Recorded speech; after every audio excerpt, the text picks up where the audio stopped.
Hello everyone, today we're going to be reviewing Remedy's latest, Alan Wake 2, and I've been looking forward to this one for a long time. Before I get started, I'd like to give a massive shout out to Remedy for providing me with a code for Alan Wake 2. You are absolute legends and you have my eternal gratitude. If you haven't done already, please remember to hit the subscribe button and also like this video as it helps me out massively. Also, please feel free to leave comments and talk to me about what you think of Alan Wake 2. Right, let's get into it. Good stories make you think about them after they are done and dusted, sit with you for a while and make you question if you've missed anything. Alan Wake has always been about the mystery, with the first game throwing up a metric ton of questions which slowly got answered over the years in the form of spin-offs, ARGs and even separate games entirely. Even then, the mystery wasn't fully explored and to some extent still isn't now. 13 long years we have waited for Alan Wake to make his return, and Remedy have been hard at work for the last 4 years making that happen, bringing us a fresh new chapter in their connected universe saga. This time, you take on the role of not just one, but two protagonists, the titular Alan Wake and new kid on the block, Saga Anderson. Both similar to Control, but with very different gameplay elements. You can swap between the two characters whenever you like and complete as much of their story paths as you wish up to a point. As you do, you soon come to realise that neither character is more important than the other, with both their stories having a heavy significance on the overarching narrative. Alan, who is still trapped in the dark place, is trying to fight his way out the only way he knows how, through his writing. The dark place has taken on the form of his old stomping ground, New York City, which in the dark place has become a twisted facsimile of itself. Alan's little trick for getting around sees him go into the writer's room and use the plot board to rewrite reality around him.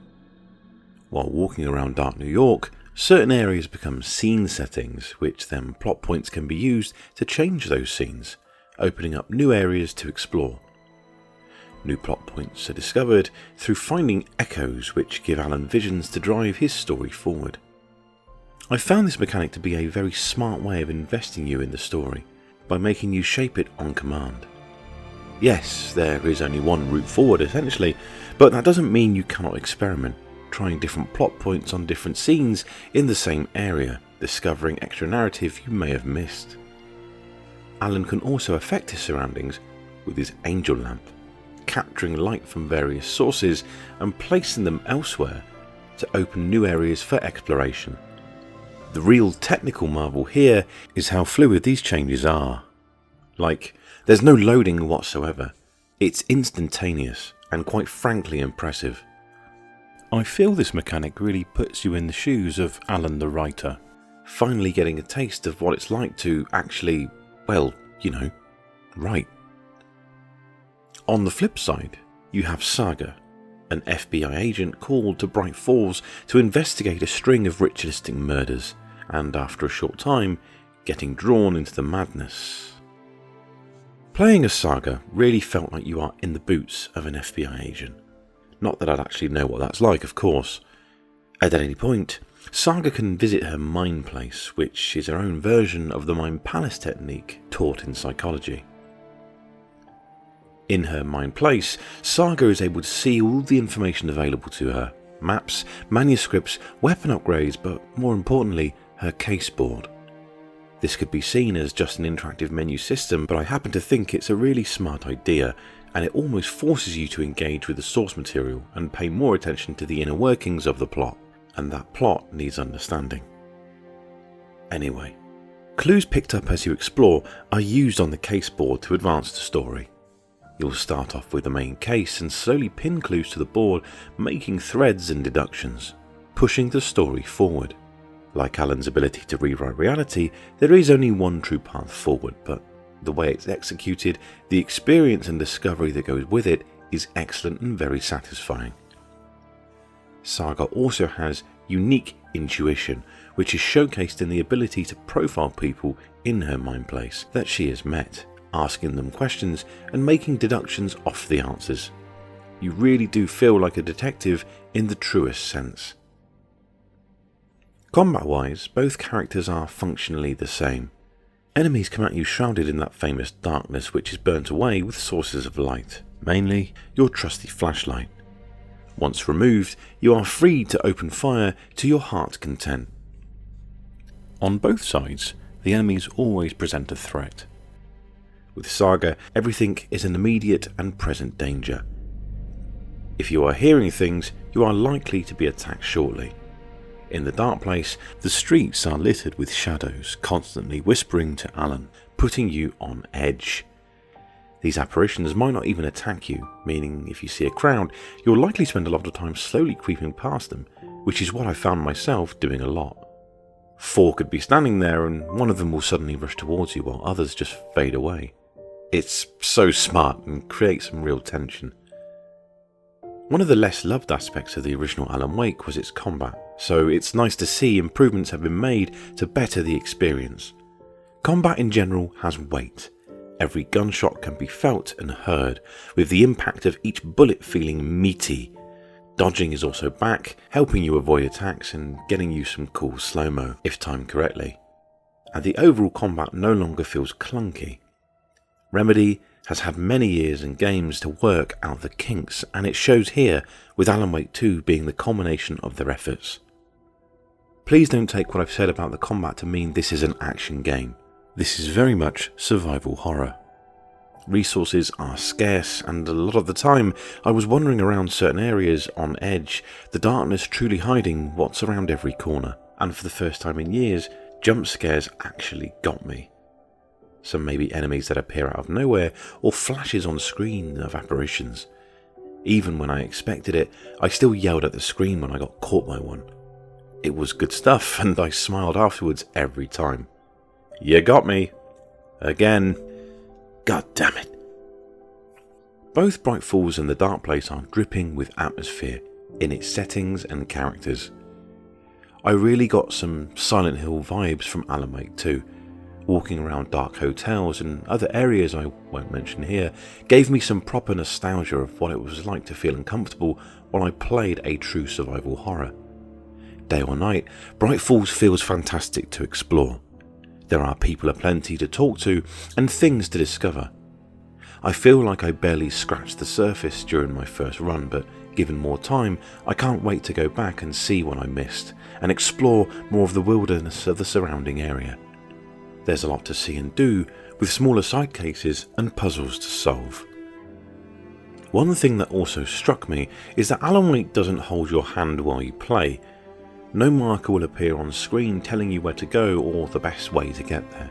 You have to work it out for yourself. Talking about Silent Hill again, it reminds me of a time I had to constantly check my map to make sure I was going the right way. Being as when you are in the mine place, checking these things, the game doesn't actually pause, so you can technically be attacked, meaning unless you are in a specific safe space, there will always be a danger to be wary of, which is bloody excellent. The various environmental puzzles also don't hold your hand either. A lot of them can be solved by observing the details around you, and with a little brain power, you can find the solution. Too often in modern games, we are given easy puzzles just to make you feel like you're doing something. But here, you have to use logic and deduction, and that is welcome. One consistent puzzle type Saga has the option of doing is you collect various dolls which are used to solve puzzles left by the FBC, that's the Federal Bureau of Control. Completing them nets Saga a charm which she can put on her charm bracelet, giving her a buff of sorts. The Dark Place is no different. There's plenty of hidden secrets for Alan to discover, such as words of power, which when found can boost things like Alan's health or improve his guns in battle. It's cool that both characters feel different to improve. Everything is done in an interesting way to make characters feel unique. Even the way Saga upgrades her gun is done unconventionally. When Saga finds enough manuscript fragments, which is another collectible, she is able to upgrade an aspect of her guns, for instance a slightly faster reload for the shotgun. What's cool here is that when you select the upgrade, a short scene is played where Alan writes into the story that Saga was able to work out a quicker method of reloading, which is very smart. All this sits alongside a really engaging story that will have you questioning what's going on from start to finish, answering questions and throwing up a ton of new ones. I feel to really appreciate this game, you have to have played the first, but at the same time, a new story is being told in the form of Saga, so really, it works for newcomers of the series and existing fans alike. Remedy has done a great job to include both audiences. Maybe it's because of the nature of reviews, and perhaps I haven't discovered everything yet, but I would love to see more of some of the supporting characters, such as Mr. Door and Tim Breaker. I am happy to wait though, as I suspect with either a sequel or even DLC, we may hear more about these characters yet. The supporting cast in general is very good, however. Shawn Ashmore is pretty much always good in anything he's in, as is David Harewood. I particularly like Peter Franzen's portrayal of the Koskela twins, whose adverts, which you can discover in-game, had me smiling every time. Of course, I can't go without mentioning the sterling performances of the main players, Melanie Liebert, Matthew Peretta and Ilka Villi. All three bring their A-game to their performances throughout, drawing you further into the narrative with their top-quality acting chops. If this wasn't enough, shortly after the game's release, Remedy will be adding a New Game Plus mode, known as the Final Draft, for free to all owners of Alan Wake 2. Interestingly, alongside being able to carry across all weapons, charms and words of power upgrades, they will be including an alternate narrative to the story, with 6 new manuscript pages, new video content and a few other surprises, as well as a nightmare difficulty level for all you sadists out there. The fun, of course, doesn't stop there. There's already plans for 2 DLC expansions sometime in 2024, with the already announced Night Springs and the Lake House expansions, along with substantial free DLC to boot, as confirmed by Sam Lake himself. The future seems bright for Alan Wake fans. Graphically, Alan Wake 2 is stunning. Remedy's Northlight engine gets props for making the game look truly wonderful. Everything. The rain on the dark New York streets, the reflections on passing cars, and the textures on characters' faces just looks beautiful. Like Control, the game does really well to mesh real-life footage during gameplay, making for some real trippy moments when you are exploring. There's one level in particular, which is Alan Wake's 4th mission, which I'm definitely not going to spoil here, which does this really well and was a joy to play. Having played this on both PlayStation 5 and PC, I can say the one downside is that on PC, if things get a little too hectic with all the effects popping off, it can cause some major slowdown and stuttering. I experienced this towards the end, which really threw me out the immersion. The graphical requirements on PC are a tall ask, and even on my fairly newish rig, I had to reduce the quality in order for it to run smoothly. It still looked good, but I know I wasn't getting the full experience. It would also be remiss of me not to talk about the music of the game. Petri Alanko is back, providing his sounds once more, alongside other licensed music. I really enjoyed the ambience of his work, but it didn't feel as pronounced as it did during the original, which I feel is a missed opportunity. It's still very good, I just wish it stuck out a bit more. I ended up finishing my first run in just over 15 hours, which is not bad. As per the nature of reviews, you want to get to the end on time, so naturally I didn't collect absolutely everything there was to collect and see everything there was to see. Of course, there are a lot of callbacks, not only to the first Alan Wake, but other Remedy games as well.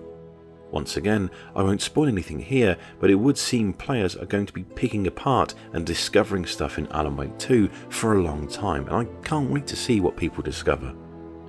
Like the first game, Alan Wake 2 is only going to get better over time as more is discovered. I get the sense that when you can properly marinate yourself in the world of Alan Wake 2, that is when you will get the best out of it. Don't rush it. It's an experience, one that I won't be forgetting anytime soon.